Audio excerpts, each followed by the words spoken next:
My name is John, and I'm incarcerated right here at Monroe Correctional Complex. And I want to talk to you about changing the prison paradigm.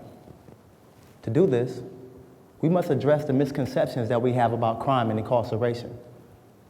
You see, we think that crime is the problem. But the truth is, the pains of crime are really a symptom, warning us of a problem in our society, much like pain in your left arm, or a tightness in your chest, or a shortness of breath is a symptom warning you there's a problem with your heart. In that same sense, there's a problem in the hearts of our society. We see it in the racial disproportionalities of our justice system, in the failings of our educational system, in our socioeconomic inequalities. Many crimes are merely symptoms of these problems, and trying to solve them through mass incarceration is not the cure. That's like taking aspirin to ease the symptoms of a heart attack, which will work temporarily, but it will not fix the problem, which is the heart. And in that same sense, there's a problem in the heart of our society. Now, what do we do about this? Since I've been here the last 16 years, I saw so many men, children, coming in and out this revolving door we call prison. In my experience, lack of education is at the heart of the many problems that lead to prison. In fact, if you will, raise your hand if you believe that lack of education contributes to incarceration and recidivism. Wow.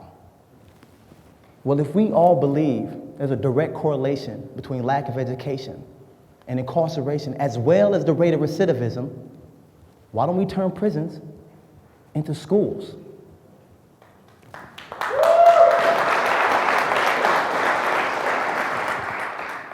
That way, we can address the symptoms, which is crime, and at the same time address what many would call the heart of the problem, lack of education. And yeah, I said turn prisons into schools. I get your attention? Let me tell you how this idea came to me. When I was around 9 years old, a bunch of friends and I were trashing this empty lot in my neighborhood, breaking bottles, kicking over potted plants. There was this old wooden shack we used to practice our karate on, trying to break the boards. None of us really knew karate, though. And then one of my friends' grandmother caught us, Mrs. Alice. Whew. She called our parents, asked for permission to deal with us herself. Now, if you've ever had your parents called on you, you know how bad this is.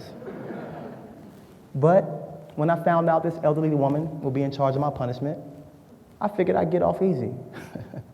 Boy, was I mistaken. You want to talk about misconceptions. This sweet old lady was tough as nails. I come to find out that wasn't just an empty lot. It was a rundown community garden. She said our punishment was we had to fix it up. Next thing I know, my friend's allowance money, even my paper route money, was going to pay for dirt, seed, and fertilizer. She even made us pay for, print up, and pass out flyers in our neighborhood, explaining what we did wrong and how we plan to atone for it by renovating this garden. Now, amazingly enough, our community came out and helped. We grew corn, lettuce, cabbage, potatoes. I love the tomatoes. We even turned that old wooden shack into a greenhouse. I learned a lot about cultivating, but more importantly, I learned not just what I did wrong, but why it was wrong. I learned how good it felt to do the right thing and give back in a real way. How amazing it felt that my community believed enough and cared enough to invest and impart these values to me. It's the strangest thing. That wasn't just a garden to me. It was my punishment. It was also a school for me. This is what we need to do in prisons today. Well, I'm not saying we should call people's grandmothers, but could you imagine that? A bunch of grandmas shuffling around, snatching up prisoners by their ears. But what I do mean is we need to cultivate a place of learning, a place where prisoners can work with the community to give back in a real way. In that garden, Mrs. Alice taught me the whole purpose of punishment was to teach me. to educate me so that I made different choices. And when I thought about it, I realized yet another misconception that we have. Like Mrs. Alice, prisons are supposed to be teaching a lesson, educating, so that these men and women make better choices in the future. But somehow we become so fixated on the punishment part, we're missing the whole point. And when I thought about it, it hit me. And I saw it as clear as day. Just for a moment, imagine if we turn prisons into schools.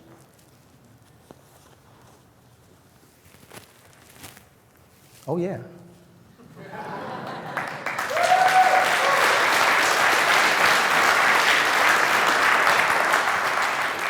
What if we took policies and legislation that are overwhelmingly weighted towards punishment and we balanced them out by focusing them on education, redemption as well? What if we saved a small percentage of penitentiaries that exist today, designate them for initial assessment, placement, behavior management, and then reorganize all other prisons into schools, high schools, vocational trade schools, technical institutes, colleges? Imagine. Now, obviously, we all know the reason for the fences, the razor wire, and the walls are to ensure suspension of freedoms. But behind these fences and razor wire, behind these walls, we should be focused on rehabilitation through education. Now, this is not something that can be forced or coerced. But if a prisoner is showing the desire to change and grow, if they have a knack for art, architecture, math, engineering, we should be telling them we have classes for that. If they're dedicated to leaving a life of crime and want to become counselors for at-risk youth, to prevent kids from making the same mistakes that they made when they were young, we should be cultivating these positive aspirations. If we turn prisons into schools, we could take committees like multidisciplinary teams, facility risk management teams, which for one, it's a mouthful. And if you're not familiar with these terms, I don't expect you to remember them. They're just classification reviews in prison that assess prisoners, determining what they should do and where they should go while they're incarcerated, and they're closed off to the public. We could take those, exchange them for community conferences. First thing we do, open them up to the public. Let the community see the actions that prisoners are making towards atonement. Let them see the steps institutions are making to facilitate and hold prisoners accountable. After all, it's our community that's the heart of our society. It's where these prisoners were raised, where they committed their crimes, where they will eventually be released. And these communities have as much right, responsibility, and duty to be a part of the process as DOC. Just imagine, if we turn prisons into schools, we could take things like custody levels, replace them with grade levels, where the higher the grade level achieved through the completion of educational and cognitive programs furthered access for reintegration, allowing prisoners to use what they've learned at their respective schools to earn back their place in society.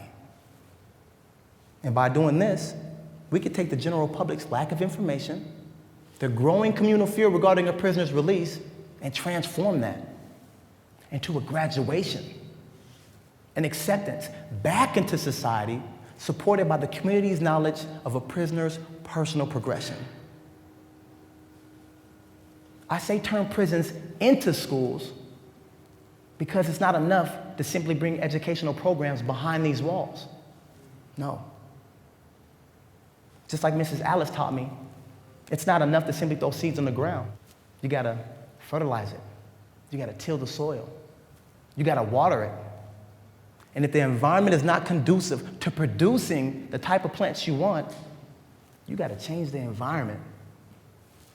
In this same sense, we need to change the environment in prison. We need a greenhouse.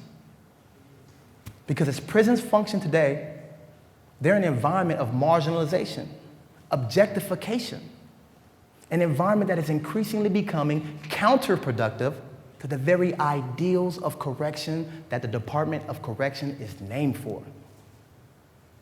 It's become so systemic that even terms I'm conditioned to accept and identify with, terms you will hear today often repeated: inmate, offender, convict.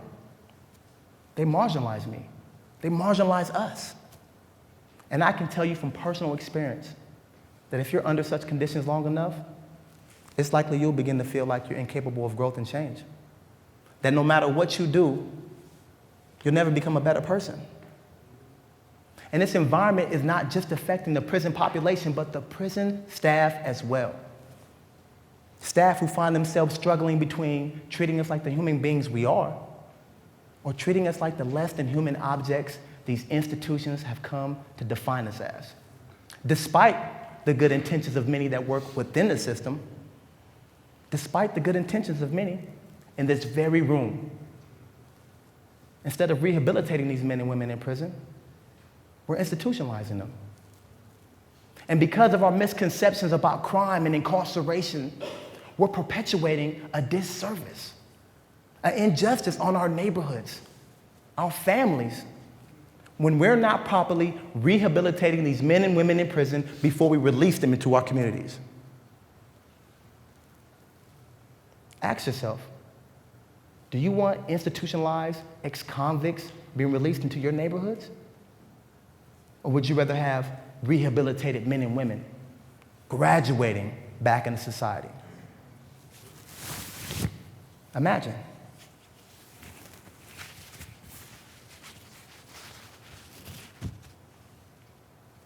You see it? So why don't we shed our misconceptions? Why don't we address the heart, of the problem? Why don't we cultivate a place of learning? Why don't we turn prisons into schools? Thank you for your time.